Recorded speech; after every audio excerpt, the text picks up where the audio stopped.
9/5/2025 மதுரை மீனாட்சி திருத்தேர் வைபவம், மாட வீதிகளில் திருவிதி விழா,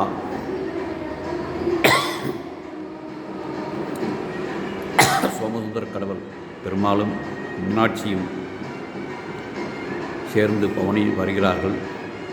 அந்த ரதத்தின் மேலே பாண்டிய மன்னனின் கொடி பறக்கப்பட்டு பட்டொலி வீசுகிறது.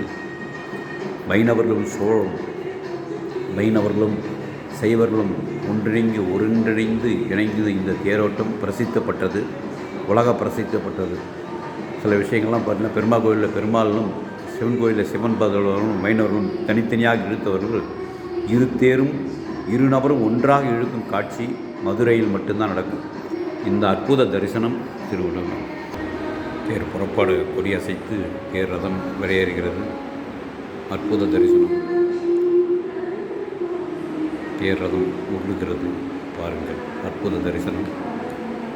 மதுரை மீனாட்சி சுந்தரேஸ்வரன் திருவிதி விழா. பாருங்கள், பாண்டிய மன்னனின் கொடி, மீன் கொடி. எந்த மீனாட்சி சுந்தரேஸ்வரர் பாரிசு சோமசுந்தர கடவுளாக நிகழ்கிறார்கள். அற்புத தரிசனம். ரதம் பவனி வருகிறது. 4 குதிரையுடன் பிரம்மன்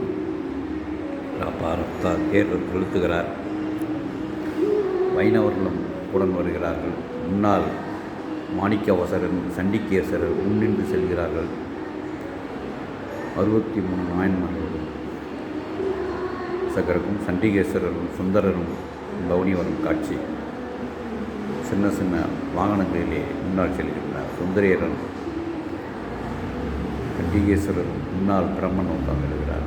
பிரம்மன் மேலே சுந்தரேஸ்வரர் அழகாக அந்த அமர்க்க சுந்தரேஸ்வரர்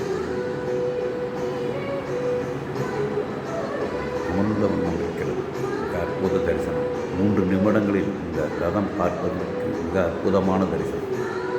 தேரோடுங்கிறது, கொடி அசைத்த விடவே உருளுகிறது என்று தெரியலாம்.